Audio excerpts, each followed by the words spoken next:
આમી સામે આવી છે।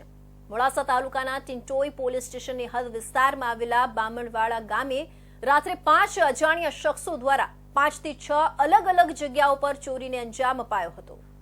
અરવલ્લી જિલ્લામાં મોડાસાના બામણવાડમાં ચોરોએ એક જ રાતમાં 5 સ્થળે તાળા તોડતા લોકોમાં ભયનો માહોલ છવાયો છે। ચોરોએ કરિયાણાની દુકાન, 2 મકાન અને સેવા સહકારી મંડળીનું તાળું તોડ્યું હતું, જેમાં મંડળીમાંથી 22,000ની ચોરી કરી ફરાર થઈ જતા સેક્રેટરીએ ચોરીની ફરિયાદ નોંધાવી હતી। બામણવાડમાં આશરે 1.5 માસમાં ફરી ચોરીની ઘટના બની છે। અગાઉ પણ ચોરોએ બામણવાડમાં મોટી રકમની ચોરી કરી હતી। પોલીસ ફરિયાદ પણ થઈ હતી। ફરી શુક્રવારની રાત્રે ચોરોએ બામણવાડમાં રાત્રિના 2 વાગ્યે કુલ 5 જગ્યાના તાળા તોડ્યા હતા, જેમાં ગામના ચોકમાં સીસીટીવી કેમેરાથી સજ્જ બામણવાડ દૂધ ઉત્પાદક સહકારી મંડળીમાં કુલ 22,000ની ચોરી કરી હતી। આ સિવાય કરિયાણાની દુકાન તેમજ 2 મકાનોનો અને અન્ય જગ્યાએ તાળા તોડ્યા હતા, પરંતુ ચોરોને કંઈક હાથ લાગ્યું ન હતું।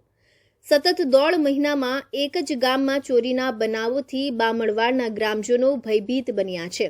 ટિંટોઈ પોલીસ સ્ટેશનના હદના વિસ્તારમાં આશરે 2 મહિનામાં બોલુદરા, મોટી ઇસરોલ, જીવણપુરના પેટ્રોલ પંપ પર ચોરીના ઘટનાઓ બની ચૂકી છે।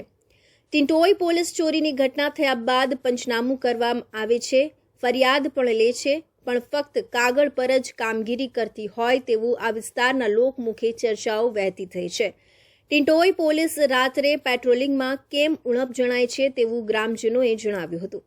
બામણવાડમાં દૂધ મંડળીના સેક્રેટરી પિયુષભાઈ લવજીભાઈએ ચોરીની ફરિયાદ નોંધાવી હતી।